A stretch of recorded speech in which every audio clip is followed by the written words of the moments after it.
Hello मेरी YouTube family, हाय, कैसे हैं आप लोग। और मैं भगवान से प्रार्थना करती हूँ कि मुझे देखने वाले, मुझे चाहने वाले, प्यार करने वाले सारे लोग बहुत खुशहाल रहें अपने जीवन में। बस मेरी यही भगवान से इच्छा है और प्रार्थना है। आज हम जो है कुछ चीज़ें, मैं आपको पता है कि मैं अपनी ही स्टोरी को शेयर करती हूँ जब भी कोई बात होती है। मैंने इस चीज़ को बहुत ज़्यादा ध्यान दिया है कि मर्दों के अंदर जो है ना, मर्दानगी वाली बात बहुत ज़्यादा होती है। मतलब उनसे किसी ने अगर कह दिया, अरे तुम्हारी बीवी ने ऐसा किया, उनको बहुत गुस्सा आता है। और जब आप खुश होइएगा ना, आपका रिलेशन पति और पत्नी के बीच बहुत अच्छा होगा, आपकी बॉन्डिंग बहुत अच्छी होगी, तो सबसे ज़्यादा तकलीफ़ अगर होती है तो उनके घर वालों को होती है। और किसी को इतनी परेशानी नहीं होगी, वो नहीं चाहेंगे कि ये लोग का रिलेशन अच्छा रहे। तो इन चीज़ों को आपको ध्यान देना है कि अगर आपकी बॉन्डिंग बहुत अच्छी है और कोई आपके पति को भड़का रहा है तो उन चीज़ों पे थोड़ा ध्यान दीजिए, क्योंकि लोग जो होते हैं ना उनका फ़ायदा उठाते हैं। ये पति को नहीं पता चल पाता है कि मेरे अंदर क्या चेंजेस हो रहे हैं। जब तक उन्हें पता चलता है, जब अपनी फैमिली को समझने लगते हैं वो, तब तक तो आपकी दुर्दशा ही पतिदेव बिगाड़ देते हैं। इतना मारते हैं, इतना गाली देते हैं, इतना उल्टा व्यवहार करते हैं, मतलब कुछ भी आपकी लाइफ में अच्छा नहीं होगा। तो इसलिए आप अपने हस्बैंड को समझाइए कि वो अगर ऐसे करते हैं, किसी को भी अगर उसके अंदर से जो भावनाएं होती हैं उनको अगर ठेस पहुंचा दिया जाए तो कोई भी इंसान अग्रेसिव हो जाएगा, हम ही क्यों ना हों। अगर हमसे कोई ऐसी बात को लेके, अगर आपके हस्बैंड ऐसी बात को लेके बोलते हैं, आपको लगता है कि मैंने ये काम, ये गलती मैंने की नहीं है, अगर वो बोलते हैं तो आप भी अग्रेसिव हो जाती होंगी। तो यही चीज़ों को मैं आपको समझा रही हूँ कि हमको ये समझना होगा कि हमारे जीवन में इतना जो बदलाव हो रहा है वो किस वजह से हो रहा है। उस समय तो एज देखिए कम होती है हर बहू की, लड़की ही बहू बनती है, मगर ये चीज़ें समाज नहीं समझता है। अगर कहीं बहुएं जलती हैं या बहुओं के साथ अत्याचार होता है तो वो भी तो किसी की लड़की है तो लड़की लड़की बन पहले है तब बहू है वो। मगर इन चीज़ों को नहीं समझना चाहता है कोई। उसको लगता है कि नहीं, इसने बहू आके मेरे बेटे को अपने पक्ष में कर लिया है और मेरा बेटा तो मेरे हाथ से निकल जाएगा। तो वो तरह तरह की बातें बना बना के बेटे को सिखाते हैं, बताते हैं कि तुम्हारी बीबी ने ऐसा किया, तुम्हारी बीबी ये मेरी बात नहीं मानती है, सेवा नहीं करना चाहती है, घर वालों को खाना देना नहीं चाहती है। और आप एक चीज़ और ध्यान दीजिएगा, आपके घर में कोई अगर ऐसा शख्स है वो वाकई काम करने लायक नहीं है, आपकी ददिया सास हो गई या बहुत घर में बुज़ुर्ग हैं, आपकी सास भी हैं तो बहुत बुज़ुर्ग हैं, ठीक है, उन पे काम नहीं हो पा रहा है, तो ये आपका दायित्व बनता है कि आप उनकी खूब सेवा करें। आप अगर वो सही हैं, स्वस्थ हैं, काम करने में सक्षम हैं, और आप इस चीज़ों को देखिएगा, जब बेटियां उनकी आएंगी ना तो उनके शरीर में एकदम एनर्जी अलग से ही होती है। पूरे घर को वो एक टांग पे नाचती रहेंगी, उन्हें कोई तकलीफ नहीं होगी। मगर जब बहू आ जाएगी तो उनके शरीर में पता नहीं कहाँ से दर्द आ जाता है। इतना वो कहेंगे कि मैं ऐसे हो गई, मुझ पे ऐसे हो गया, मुझ पे ऐसे नहीं किया जा रहा, मुझ पे वैसे नहीं किया जा रहा है। ये चीज़ें बेटी के समय में नहीं होती हैं। और कहते हैं ना कि बहू को पहले सास को समझना चाहिए। बहू तो बहुत कम उम्र की है और नए घर से आई है, इस माहौल को समझने में, अपने घर परिवार को समझने में उसको वक्त लगेगा। मगर एक सास जो है वो काफ़ी समय से रह रही है उस घर में, उसको बहुत एक्सपीरियंस है कि मेरे घर में क्या चीज़ कहाँ रखी हुई है, कैसे करना है, मेरा समाज कैसा है, मेरे गांव पड़ोस के लोग कैसे हैं, उसको सब आइडिया होता है। मगर एक बहू को कोई आइडिया नहीं होता, मगर उसको आते ही आते ब्लेम करने लगते हैं कि तुमको अगर वो किसी कारण खाना उसे हिसाब का नहीं बना पा रही है जो आपके घर में बनता है, क्योंकि सबके घर में खाना अलग अलग टाइप का बनता है।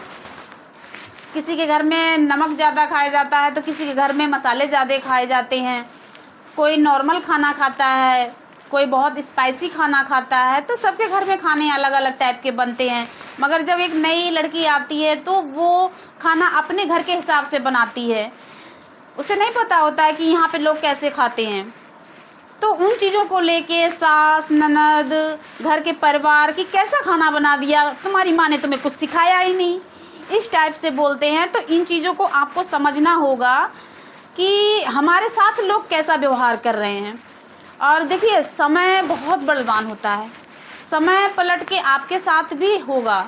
आज आपका बुरा समय चल रहा है तो ऐसा मत समझिए कि मेरी स्थितियां ख़राब हैं, मेरी परिस्थितियां इतनी भयंकर हो गई हैं कि अब मुझे कुछ समझ में नहीं आ रहा है, डाइवोर्स ले लें या मैं इनसे अलग हो जाऊं। कोई नहीं, सब कुछ वक्त पे छोड़ दीजिए और वक्त के अनुसार देखिएगा, बहुत अच्छा होगा।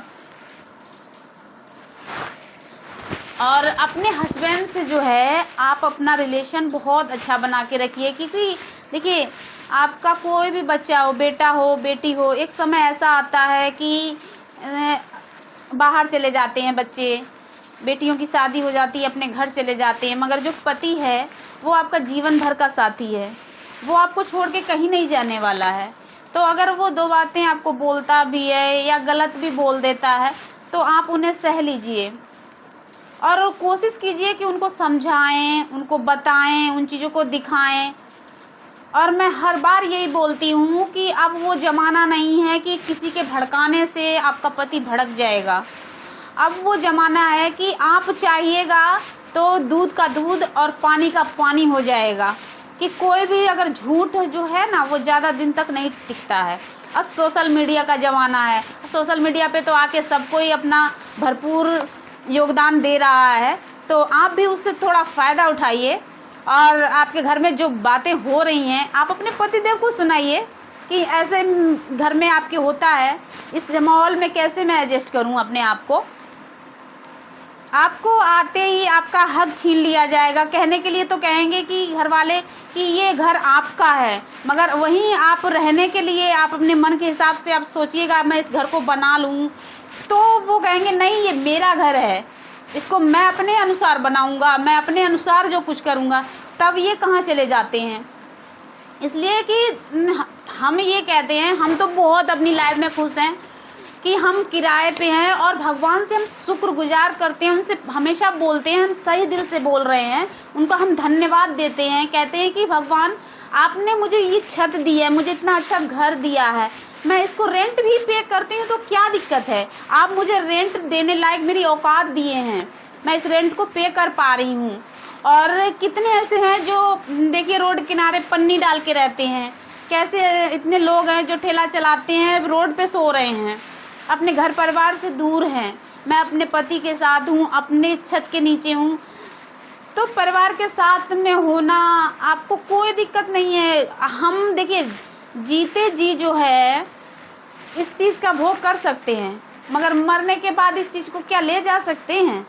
अगर कोई कहता है कि नहीं हमने बनाया है, हमने बनाया, अरे आप अपने बाल बच्चों को सुख नहीं दे सकते तो ऐसे घर, ऐसे आपकी गृहस्थी में क्या फ़ायदा। जब उस घर को आपने बना दिया और उसमें आपके बच्चे रह ही नहीं पा रहे हैं, आप इतना बोले जा रहे होगे, तो कोई भी बच्चा आपके पास नहीं रहना चाहेगा। क्यों रहेगा वो, उसकी आज़ादी आप छीन लीजिएगा, बार बार उसको टॉर्चर कीजिएगा। तो ये चीज़ों को हम इसलिए बहुओं को बता रहे हैं कि बहुओं को जीवन में ये चीज़ें बहुत ज़्यादा आती हैं, उनको बहुत प्रॉब्लम फेस करना होता है ससुराल में जाके। कभी सास बोलेगी, कभी ननद बोलेगी, कभी भाई बोलेगा, मतलब पति को भड़काने के लिए चारों तरफ से लोग तैयार रहते हैं। और उनके बाद आपको पक्ष लेने वाला कोई नहीं होगा, मोहल्ले पड़ोस वाले भी बोलेंगे वही, क्योंकि घर वाले जब मोहल्ले पड़ोस वालों के सामने बोलते हैं कि ये मेरे परिवार का सदस्य नहीं है, मेरा ये कोई है ही नहीं, तो समाज भी तो मज़े ही लेता है ना, समाज भी बोलेगा, कोई मतलब नहीं है। तो हमें तो ना समाज खाने को देता है, ना घर परिवार से मुझे कोई लालच है।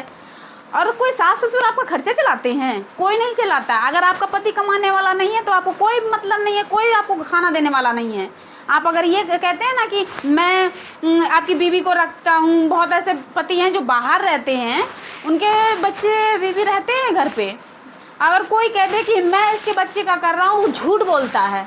क्योंकि अगर उसका पति नहीं कमाएगा तो उसके घर में उस बच्चे को, उस बीवी को रहना मुश्किल हो जाएगा। तो यही चीज़ें को आप समझिए और अपने आप सजग होइए। जब तक आप सजग नहीं होइएगा तब तक आपको लोग जो है ना मिसयूज़ करेंगे, आपको अपने अनुसार नचाएंगे।